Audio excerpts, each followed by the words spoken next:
तो फिल्म की शुरुआत 1988 से होती है। एक मिस्टीरियस से घर को हम देखते हैं जिसमें कैथरीन नाम की लड़की एंटर करती है। वो अंदर जाकर डाइनिंग टेबल पर एक ओइजा बोर्ड रखती है जिसके जरिए सोल से कांटेक्ट किया जा सकता था। इसी घर में उसकी एक दोस्त क्लेयर और उसका बॉयफ्रेंड थॉमस भी था।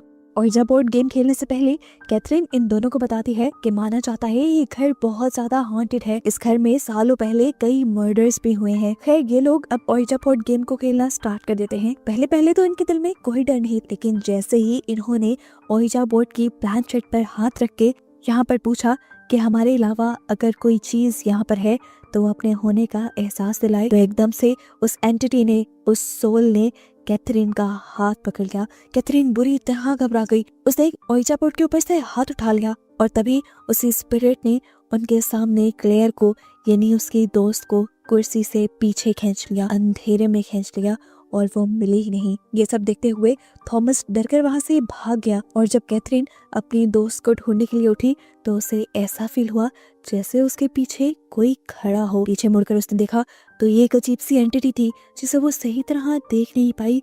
उससे पहले ही उस एंटिटी ने उसे उठाकर घर से बाहर फेंक दिया और सीन यहीं से सालों बाद शिफ्ट हो गए। अब हमें लॉरी और लॉरी की मॉम को दिखाया जाता है जिनको घर के इंस्टॉलमेंट ना देने की वजह से घर खाली करने का ऑर्डर मिल चुका है। ये लोग अब अपना सामान पैक करने लग जाते हैं और यहाँ लॉरी अपनी मॉम से परमिशन मांगती है अपने पुराने घर जाने की, क्योंकि उसे एक बुक की रिसर्च करनी थी और ये बुक पैरानॉर्मल चीजों पे बेस्ड थी। इनका पुराना घर भी पैरानॉर्मल एक्टिविटीज की वजह से मशहूर था। लॉरी की मॉम उसे वहां जाने से मना करती हैं और कहती हैं कि असल में वो घर हमारा नहीं है, वो घर मेरी कज़न का है और उनके साथ मेरी ज्यादा बनती नहीं, तो मेरा नहीं ख्याल कि हमारा वहां जाना बनता है। लॉरी की मॉम के मना करने के बावजूद भी लॉरी अब वहां जाने का प्लान बना लेती है, क्योंकि उसे हर हाल में डेडलाइन से पहले अपना प्रोजेक्ट कंप्लीट करना था। वो अपने बॉयफ्रेंड निक समेत अपने 3 फ्रेंड्स को लिए उस घर के लिए निकल जाती है बिना अपनी मॉम को बताए। स्पेंसर लॉरी से पूछता है कि आखिर उस घर में ऐसा है क्या, तो लॉरी ने बताया उस घर में बहुत सी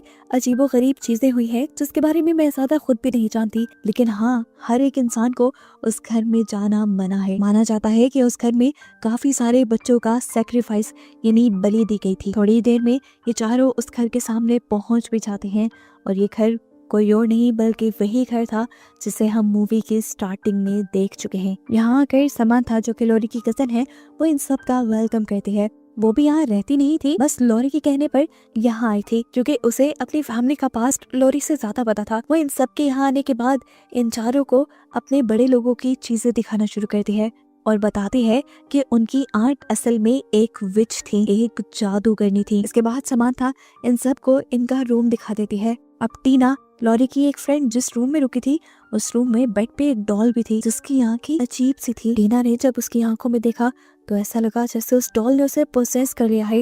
वो बिना पल के झपकाए इस डॉल को देखती रही और काफी देर तक ऐसे ही बैठी रही, यहाँ तक कि उसके फ्रेंड ने आकर उसे बुलाया नहीं। उसके फ्रेंड के बुलाने पर वो उस डॉल के पोजेशन से बाहर निकल आई। यहाँ लॉरी अब इस पूरे घर को चेक करने लग गई थी। चेक करते हुए जैसे ही वो बेसमेंट में गई तो उसे वहाँ पर एक ओइजा बोर्ड मिला। लॉरी जब इसे देख ही रही होती है तो उसे किसी के चलने की आवाज आती है। ये टीना ही थी जो उससे बात करने के लिए आई थी। उसके यहाँ आने से पहले ही लॉरी ने वो ओइजा बोर्ड वहीं पे रख दिया। तभी इनका दोस्त स्पेंसर इन्हें आवाजें लगाते हुए आ गया तो लॉरी टीना को लेकर इस रूम से बाहर चली गई और उसने इस रूम का दरवाजा बंद कर दिया। डिनर टेबल पर समांथा इन सबको बताती है कि किसी को भी इस घर में रहने की इजाजत नहीं है और तुम लोग इल्लीगल इस घर में रह रहे हो। अब स्पेंसर उससे उस कहानी के बारे में पूछता है जो बच्चों की इस घर में कुर्बानी के बारे में मशहूर थी। समांथा अब कहानी सुनाना शुरू करती है और बताती है कि उसकी आंटी और उसकी सिस्टर्स सभी अच्छी विचेस थी। वो एक साथ एक फैमिली की तरह रहते थे। ये सारी लेडीज मिलकर बहुत ज्यादा होली प्रैक्टिसेस करती थी और अपनी पावर्स को वो पत्थरों में बंद कर देती थी। उनका मानना था कि पत्थरों में पावर्स होती है, वो लोगों का इलाज भी करती थी। समांथा बताती है कि पहले विचेस के हर ग्रुप के साथ एक मेल विच होता था और जैसे ही इनके ग्रुप में एक मेल विच आया प्रॉब्लम्स वहीं से शुरू हो गई। समांथा की आंटी ये नहीं जानती थी कि वो मेल विच असल में ब्लैक मैजिक करता है। उसने आते ही इन सारी लेडीज के माइंड पर काबू कर लिया जिसके बाद उसने इन सबको इवल करना शुरू कर दिया। असल में वो खुद बहुत ताकतवर डीमन बनना चाहता था, इसीलिए उसने डीमंस की ही पूजा करना शुरू कर दी। वो डीमंस के लिए सेक्रीफाइस भी देने लगा और उसके इन सेक्रीफाइस के लिए उसकी इवल विचेस फैमिलीज को ढूंढ कर लाती थी। इवल विचेस बेदर्दी से बच्चों के पेरेंट्स को गला काट के मार दिया करती थी, जिसके बाद रोका उन बच्चों को शैतान को दे दिया करता था। ये कहानी सुनकर सारे खौफ में आ जाते हैं, लेकिन लॉरी नहीं। लॉरी अब इन सबको ओइजा बोर्ड खेलने का सजेशन देती है और नीचे बेसमेंट से ओइजा बोर्ड लेने के लिए चली जाती है। लेकिन हैरानी की बात थी, बेसमेंट में अब ओइजा बोर्ड नहीं था। उसने सोचा कि जरूर टीना या स्पेंसर ने उसे छुपाया होगा। वो आकर इन दोनों से ओइजा बोर्ड के बारे में पूछती है, लेकिन इन दोनों को भी कुछ नहीं पता था। तभी निक लॉरी को आवाज देता है और ये लोग निक की तरफ देखते हैं। निक हैरानी से डाइनिंग टेबल पर देख रहा था, जहाँ अभी कुछ देर पहले ये लोग बैठे हुए थे और अब वहाँ पर ओइजा बोर्ड रखा था। अब ये लोग किसी चीज पे हैरान थे कि एकदम से इन्हें घर पे नॉक सुनाई दी। दरवाजे पे कोई ओल्ड मैन आया था। समंथा ने बताया कि वो इस घर का केयर टेकर है। अब वो केयर टेकर अंदर आकर समंथा को डांटने लग जाता है और इन सबको बताता है कि मैंने समंथा को बताया था कि ये जगह बहुत ही ज्यादा खतरे वाली है, यहाँ किसी का भी रहना अलाउ नहीं। अभी वो केयर टेकर बोल ही रहा था कि उसकी नजर लॉरी के ऊपर पड़ गई। लॉरी को देखकर वो ऐसे डरने लगा जैसे लॉरी कोई भूत हो। लॉरी को देखकर तो उसने बस यहाँ से जाने की और जाने से पहले बस इन सबको यही कहा, जितना जल्दी हो सके यहाँ से चले जाना। लेकिन इनमें से कोई एक भी केयर टेकर की बात को सीरियसली नहीं लेता। केयर टेकर के यहाँ से जाने के बाद ये लोग ओइजा बोर्ड गेम खेलना स्टार्ट कर देते हैं। लॉरी इन सबको ओइजा बोर्ड के रूल बताती है। पहला रूल था कि इस गेम को कभी भी अकेले नहीं खेलना था। सेकंड रूल था कि इस गेम को कभी भी ग्रेवयार्ड में या ऐसी जगह नहीं खेलना जहाँ पे किसी का मर्डर हुआ हो। और ये बात तो हमें पहले ही पता है कि इस घर में कई बच्चों का सेक्रीफाइस दिया गया है। और रूल नंबर 3 था कि गेम को खत्म करने से पहले हमेशा गुड बाय बोलना है। पहला और तीसरा रूल तो ये कहीं ना कहीं फॉलो कर ही लेते, लेकिन दूसरा रूल ये लोग फॉलो नहीं कर रहे थे। अब सभी ओइजा बोर्ड की प्लान शीट के ऊपर फिंगर्स रख देते हैं और स्पिरिट से कांटेक्ट करने की कोशिश करते हैं। पहले इनसे कुछ अच्छे स्पिरिट्स कांटेक्ट करते हैं और पहली बार में इनकी प्लान शीट को गुड बाय की तरफ मूव करके यहाँ से चले जाते हैं। मतलब ये स्पिरिट्स इनके साथ ये गेम नहीं खेलना चाह रही थी। ये लोग दोबारा इसी गेम को ट्राई करते हैं और इस मर्तबा इन्हें कोई दूसरी स्पिरिट मिलती है जो इनसे गेस वर्ड गेम खेलने को कहती है। ये लोग एक भी वर्ड गेस नहीं कर पा रहे थे और इस गेम को काफी एंजॉय भी कर रहे थे। आखिर ये लोग थक जाते हैं और बिना गुड बाय कहे उठने लग जाते। मतलब ये कि ये सब लोग अब ओइजा बोर्ड का तीसरा रूल भी तोड़ रहे थे।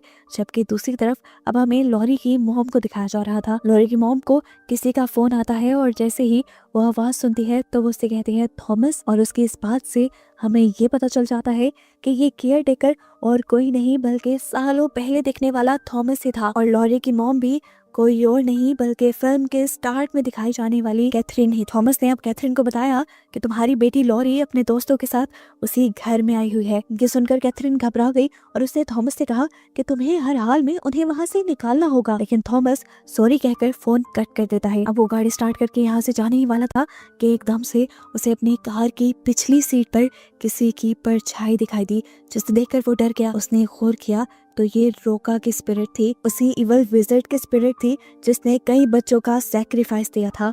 और अब वो थॉमस की भी गाड़ी कंट्रोल करके उसका एक्सीडेंट करवा के उसे मार देता है। यहाँ अब उस डरावने घर में हम समंथा को देखते हैं जिसे ऊपर से आवाजें आ रही थी। वो चेक करने के लिए ऊपर गई तो उसे कमरे में सिर्फ एक डॉल मिली, जिसे जब उसने उठाया तो उसके अंदर से दोबारा आवाजें आने लग गई। समंथा ने डरकर डॉल गिरा दी और पीछे की तरफ हुई और तभी उसकी आंखों के सामने दरवाजा खुद ब खुद बंद हो गया और उसका डर से बुरा हाल हो गया। यहाँ नीचे देखने को मिला कि टीना अपनी पूरी बॉडी को एक ओइजा बोर्ड बनाकर निकल आती है और उसके दोस्त उसी के ऊपर ही खेलने का डिसाइड करते हैं। ये लोग पास पड़ा एक स्टोन उठा लेते हैं और उससे गेम खेलना शुरू करते हैं, लेकिन अचानक ही कुछ उल्टा हो जाता है। स्पिरिट उनके सवालों के जवाब देने के बजाय उस स्टोन को मूव करने लग जाती है जिस स्टोन के जरिए ये खेल रहे थे। मूव करते करते वो स्टोन टीना के मुंह के अंदर चला गया और उसके हलक से होता हुआ उसके पेट में चला गया। टीना दर्द से चिल्लाने लगी। उसकी खराब तबीयत को देखते हुए ये लोग उसे हॉस्पिटल ले जाने का फैसला करते हैं। ये लोग उसे अपनी गाड़ी में बिठा लेते हैं, लेकिन जितनी भी मर्तबा ये लोग गाड़ी इस जगह से निकालने की कोशिश करते हैं घूम फिर कर वापस इसी घर के सामने आ जाते हैं। लॉरी इन सब चीजों से परेशान होकर इन्हें कहती है कि हमें ओइजा बोर्ड को खत्म करना होगा, फिर ही हम इन चीजों को खत्म कर पाएंगे। ये लोग यहाँ मिलकर ओइजा बोर्ड को जलाने लग जाते हैं और इतनी देर में इनके पीछे थॉमस आ जाता है, केयर टेकर, जिसका अभी रोका ने एक्सीडेंट करवाया था। वो अभी जिंदा था। वो आकर इन सबसे कहता है कि तुम सब मारे जाओगे, वो यहाँ आ चुका है। ये कहते ही उसने अपने आप को शूट करके मार डाला। इस नजारे से ये सब लोग और भी ज्यादा घबरा गए और फौरन इन्होंने इस जगह को छोड़कर जाने का फैसला किया। लेकिन जब ये कार के पास गए तो देखा कि इनकी कार भी पंचर हो चुकी थी। ये लोग अब पैदल ही इस जगह से भागने का सोचते हैं, लेकिन अचानक टीना के पेट में बहुत ज्यादा दर्द होने लग जाता है और ये लोग टीना को लेकर वापस घर के अंदर आ जाते हैं। थकान इनको बहुत ज्यादा हो चुकी थी। कुछ ही देर में ये सब लोग यहाँ सो गए। थोड़ी देर बाद निक की आंख खुलती है कुछ अजीब से शोर से। वो देखता है कि टीना उनके पास नहीं थी। उसने सीढ़ियां चढ़कर देखा तो टीना लगातार अपना सर दीवार पे मार रही थी। उसकी हालत काफी अजीब थी। उसने टीना को जैसे ही कंधे से पकड़कर अपनी तरफ किया तो उसकी आंखें देखकर वो घबरा गया। उसकी आंखें सफेद पड़ चुकी थी। वो डर गया। उसने फौरन लॉरी और स्पेंसर को बुलाया।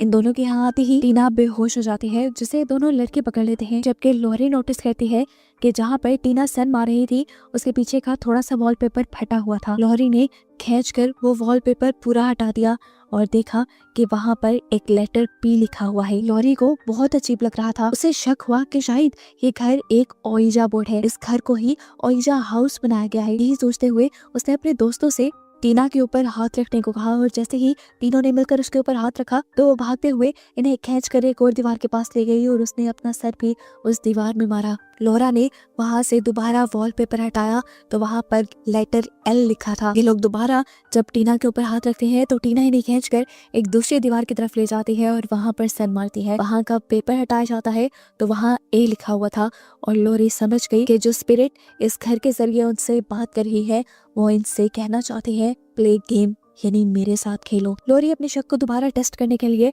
स्पेंसर और निक से इस पूरे घर के वॉलपेपर को फाड़ने को कहती है और जैसे ही ये सब लोग वॉलपेपर फाड़ना शुरू करते हैं तो नीचे कई लेटर्स दिखाई देते हैं, जिससे लॉरी का शक बिल्कुल साफ हो जाता है कि ये घर एक ओइजा हाउस से था।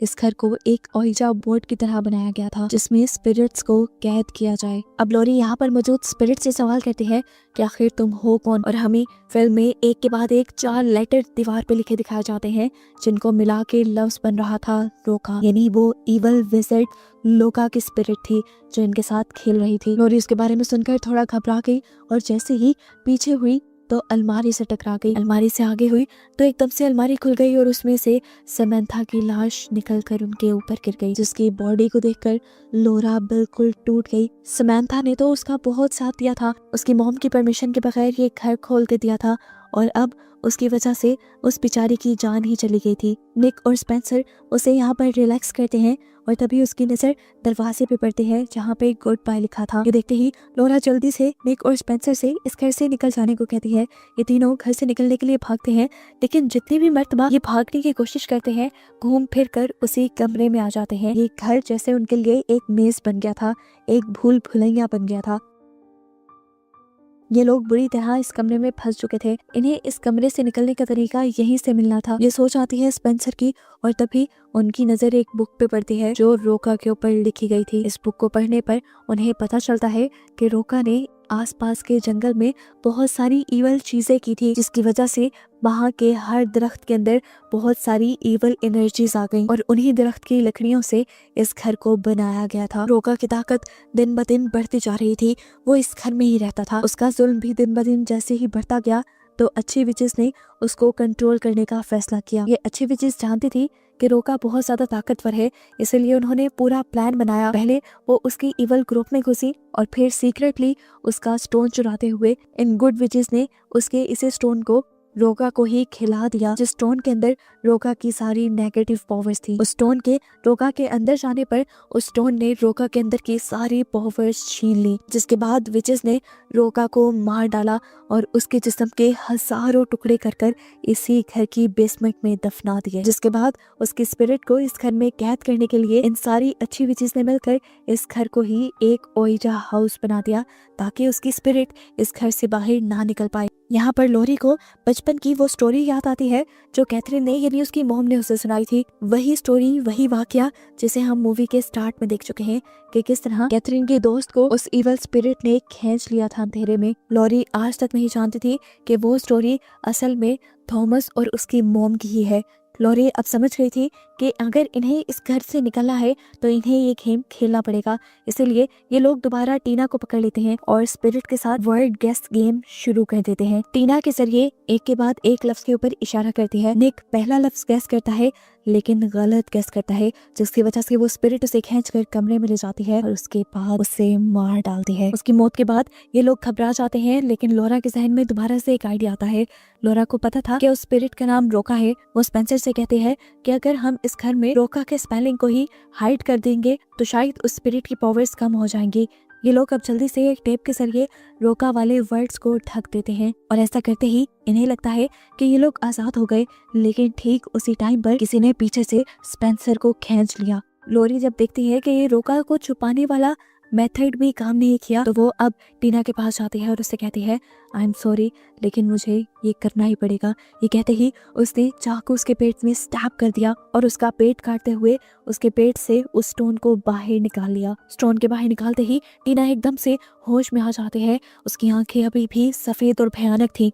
उसके बैठते ही हम देखते हैं कि दीवार पे से आर वाली टेप्स उतर जाती हैं। इससे पहले कि अब टीना लॉरी के ऊपर हमला करती, पीछे से स्पेंसर आकर जल्दी से टीना को शूट कर देता है, लेकिन इन गोलियों का भी टीना के ऊपर कोई असर नहीं हुआ था। वो दोबारा से जिंदा होकर उठ खड़ी हुई थी और अब टीना जल्दी से स्पेंसर के ऊपर हमला करने के लिए उसकी तरफ बढ़ती है। इससे पहले कि वो स्पेंसर को काट देती, पीछे से लॉरी ने जाकर आर वाले लेटर को ढक दिया और उसकी पावर्स जैसे कम हो गई। असल में आर लेटर को दोबारा से हाइड करने की वजह से रोका दोबारा से कैद हो गया था। उसी ने टीना की बॉडी को पोसेस किया हुआ था और उसके टीना की बॉडी से निकलते ही टीना गिर पड़ी, वो मर गई। यहाँ पर इस टाइम सिर्फ 2 ही लोग जिंदा बचे, जो थे स्पेंसर और लॉरी, जो उस घर से सक्सेसफुली बाहर निकल आए।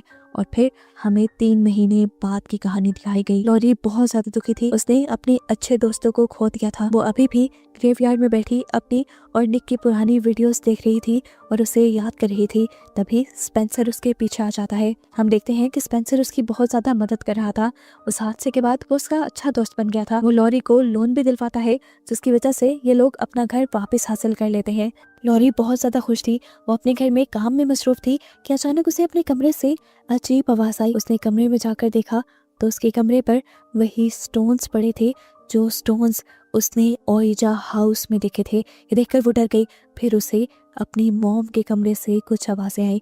उसने दरवाजा खोल के देखा तो वहाँ वॉलपेपर के पीछे पी लेटर लिखा था, जिसे देखकर वो समझ गई कि यहाँ पर कोई स्पिरिट आ चुकी है जो उससे गेम खेलने को कह रही है। हो सकता है कि ये स्पिरिट रोका की ही हो। इससे पहले कि वो कुछ भी समझ पाती, उसकी मॉम पोजेस हुई सफेद आंखों के साथ उसके सामने आ जाते हैं और एकदम से ये मूवी बहुत सारी मिस्ट्रीज और सवालों के साथ यहीं पर खत्म हो जाती है कि अब आगे होगा क्या।